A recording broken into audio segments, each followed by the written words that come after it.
एक वरिष्ठ वकील और एक सामाजिक बड़े कार्यकर्ता और साहित्यकार के बीच में फंसे पड़े हैं। इसमें सब पार्टी वाले हैं लगभग। हम लोग आज अपनी जवाबदेही तय करना है। हम लोगों को ज़्यादा हमको भाषणबाजी नहीं करना है। भैया का निर्देश है, 2-3 मिनट का समय मिला हुआ है। तो सबसे पहले हमारे हिंदी भाषी समाज के सभी सम्मानित नेतृत्व जो यहाँ बैठे हुए हैं और हिंदी भाषी समाज के सभी सम्मानित आन बान शान सभी को मैं दिलीप मिश्रा अपना प्रणाम कहता हूँ, हार्दिक अभिनंदन और स्वागत करता हूँ। और दूसरी बात तो मैं एक थोड़ा आपने जो कहा एक समय एक्स्ट्रा ले रहा हूँ। यहाँ पे हमारे सुधीर भैया ने अपना जो एक कार्यक्रम तय किया है, हम रायगढ़ डिस्ट्रिक्ट से लेते हुए पनवेल से लेते हुए थाना तक अरुण भैया आ गए हैं। यहाँ पे इतने बड़े कम से कम 30-35 किलोमीटर के एरिया के नेतृत्व को आपने यहाँ इकट्ठा किया हुआ है। जो हम बिखरे हुए थे, एक साथ कभी थे ही नहीं, कभी हमको मंच मिला ही नहीं। हमको मंच मिला, हमको राष्ट्रवादी का मंच मिल गया, किसी को बीजेपी का मंच मिल गया, किसी को तो शिवसेना का मंच मिल गया, लेकिन हमको हिंदी भाषी समाज का कोई एक इकट्ठा मंच हमको नहीं मिल पाया था। आज हम राही भैया, रमेश भैया और सुधीर भैया का बहुत बहुत धन्यवाद करते हैं। आपने हमको और हिंदी भाषी विकास महासंघ के हमारे बड़े भाई का मैं बहुत सम्मान करूंगा, आपने सबको इकट्ठा किया। एक बार हम सभी नेतृत्वकर्ता जो है, जितने हम लोग हैं, चाहे हम अपने समाज के नेतृत्व कर रहे हैं, चाहे पार्टी का नेतृत्व कर रहे हैं, पहले हम सभी लोग एक बार जोरदार तालियों के साथ हम लोग सुधीर शर्मा जी भैया का स्वागत करेंगे। अरे हमें लगता है कभी खुशी होता है, कभी गम होता है, तालियां वही बजाता है जिसके हाथों में दम होता है। एक बार जोरदार तालियों के साथ स्वागत करिए भाई।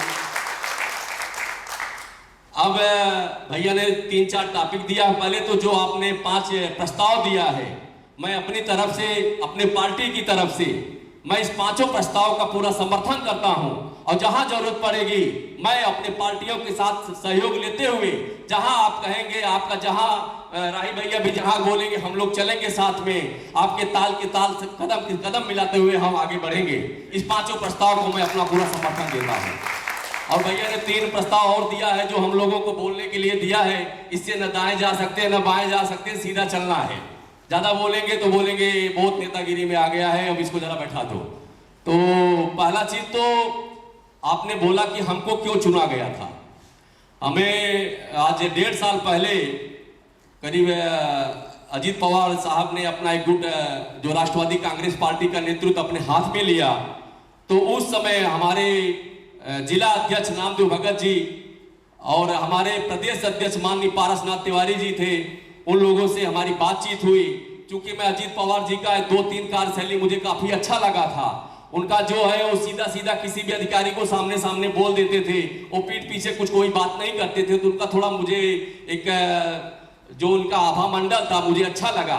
इसके लिए मैं माननीय अपने प्रदेश अध्यक्ष जी से संपर्क किया, तो उन्होंने मुझे और हमारे जो जिला अध्यक्ष हैं नामदेव भगत जी, इन 2 लोगों ने हमें लेके गए सुनील तटकरे साहब के पास प्रदेश कार्यालय में। वहां जाने के बाद माननीय सुनील तटकरे साहब ने, जब हमारे प्रदेश अध्यक्ष पारसनाथ तिवारी जी ने हमारा परिचय दिया, दिलीप मिश्रा जी हैं और उत्तर भारतीय समाज के लिए, हिंदी भाषी समाज के लिए कुछ करना चाहते हैं, तो उन्होंने तुरंत हमसे बोला, दिलीप मिश्रा जी आप जिले का एक प्रभार देखिए, जिले के आप संभालिए, अपने हिंदी भाषी समाज को केवल संभालिए और अपने हिंदी भाषी समाज के रोजी रोजगार, रक्षा और सुरक्षा, ये 4 जिम्मेदारियां उन्होंने मुझे दिया।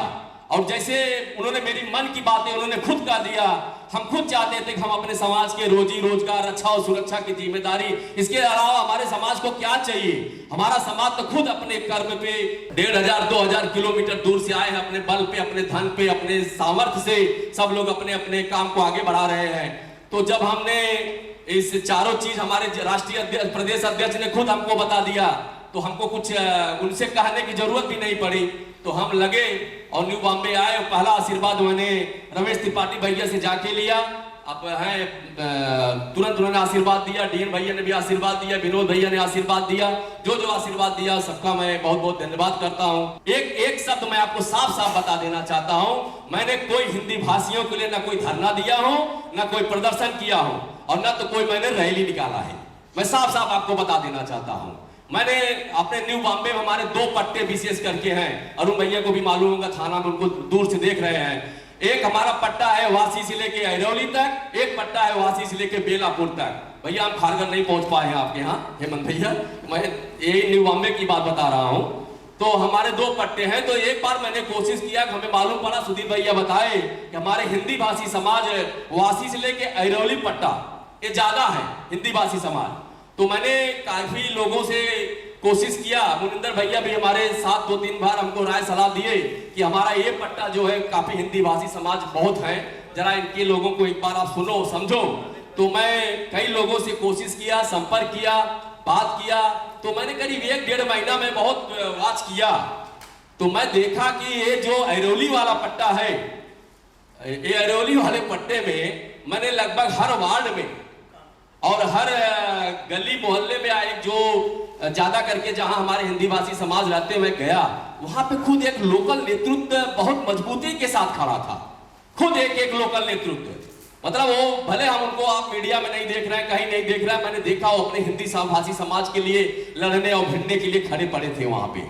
और वो अच्छा, कई लोगों को मैंने देखा तो दावा करते थे मैं सीधा डिप्टी सीएम सबके साथ एक साथ में काम करवा दिया करूंगा उनको। मतलब फिर मुझे लगा भाई इस पट्टे में तो मुझे बहुत मेहनत नहीं करना चाहिए, क्योंकि हमारी हिंदी भाषी समाज अरौली वाले पट्टे में काफी सशक्त है और उन लोगों ने काफी काम किया है।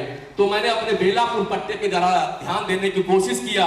तो मैंने जब बेलापुर पट्टे पे ध्यान दिया तो वहां पे किसी को किसी प्रकार की न रक्षा की जरूरत थी न सुरक्षा की जरूरत थी, किसी प्रकार की। सब लोग खुद सक्षम थे, उनको कभी रक्षा की जरूरत पड़ी ही नहीं और कभी सुरक्षा की जरूरत पड़ी ही नहीं। हाँ, कुछ मामले में केवल उनको जरूरत पड़ी रोजी और रोजगार के बारे में। मैंने देखा उनको केवल रोजी चाहिए था और रोजगार चाहिए था। भले 20 साल से हमारा हिंदी भाषी का विरोध किया जा रहा है, जब चुनाव आता है लोग एक प्रकार की कुछ अपनी अपनी टिप्पणियां करते रहते हैं, मैं नाम नहीं लूंगा, लेकिन मैं इतना बताना चाहता हूं 20 साल से भले पहले हमारे यहाँ से यूपी बिहार से हिंदी भाषी प्रदेशों से 5 गाड़ी आती रही होगी, आज 25 गाड़ी भर भर के आ रहा है। और मैं तो कहता हूं सबका हार्दिक स्वागत है, आप आओ, अपना मेहनत करो, अपने बल पे आगे बढ़ो और अपने महत्वाकांक्षाएं, मुंबई में बहुत कुछ महत्वाकांक्षाएं हैं जो मुंबई में पूरी होती है, आप आओ यहाँ पूरा करो। मैंने उनका समर्थन किया, मैंने केवल रोजी और रोजगार पे ध्यान दिया। चूंकि मैं इंटक में काम किया था, मुझे कुछ जानकारियां थी, मैं बहुत पुराना राजनीतिक नहीं हूं। जिस दिन हमारे हिंदी भाषी समाज को ए मराठी बोल कह के अपमानित किया गया था, मैं अपने प्रदेश अध्यक्ष के साथ हम एनसीपी कार्यालय गए, वहां मैं अपना इस्तीफा लेके गया। मैं आपसे बात भी किया था, मैं अपना इस्तीफा लेके गया था। अगर आप लोग, हमारी सरकार है, देवेंद्र फडणवीस जी नेतृत्व कर रहे हैं, उनके साथ 2 डिप्टी सीएम हैं, हमारे राष्ट्रीय अध्यक्ष खुद डिप्टी सीएम अजित पवार जी।